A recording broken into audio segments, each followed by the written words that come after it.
L'étape de l'Union africaine était la plus attendue de leur visite à Kinshasa. Arrivés en début de soirée, Nicolas Rivière et Michel Blanc, respectivement ambassadeurs de la France et du Gabon aux Nations Unies, accompagnés des ambassadeurs représentant les 5 pays membres permanents et 10 membres non permanents des Nations Unies, ainsi que la chef de la MONUSCO, Mme Bintou Keïta, se sont entretenus durant plus d'une heure avec le garant de la nation congolaise, président de la République, Félix Antoine Tshisekedi Tshilombo, visiblement déçu de l'échec d'un nouveau cessez-le-feu entre la rébellion du M23 soutenue par le Rwanda et les forces armées congolaises. Des discussions tenues en majeure partie hors portée de caméra.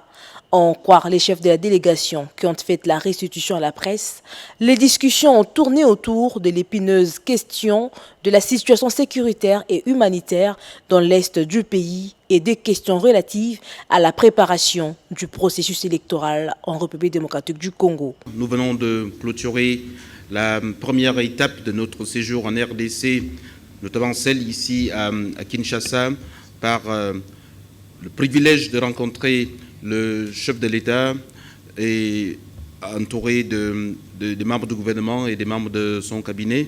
Nous avons écouté avec attention le chef de l'État et nous avons reçu sa perception, sa vision, et nous lui avons donné le message très clair du Conseil de sécurité.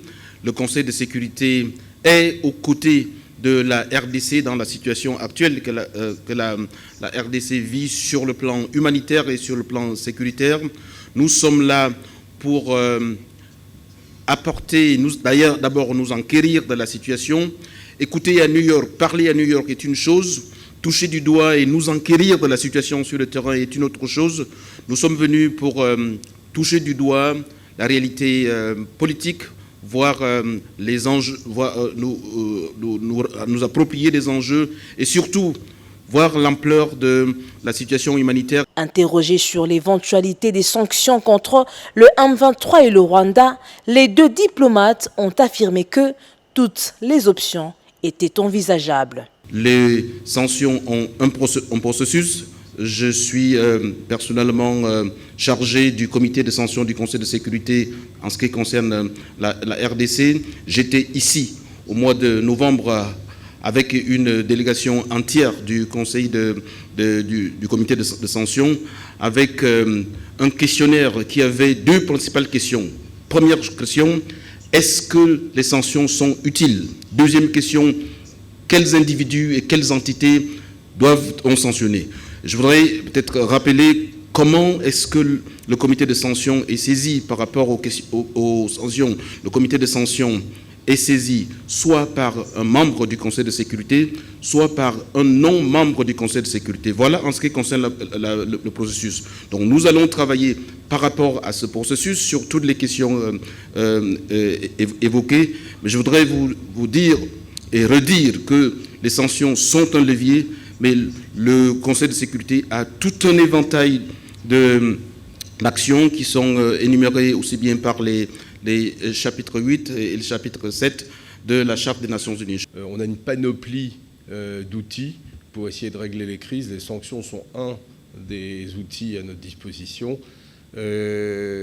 Deuxièmement, ce que je tenais à dire, c'est que dans le cas de l'action du M23 dans l'Est et de l'action des groupes armés, le Conseil de sécurité s'est déjà clairement prononcé sans ambiguïté. Il a condamné l'interférence et l'action du M23 et a exigé qu'il cesse. Donc la pression monte, des mesures sont prises et toutes les autres options sont envisageables à ce stade.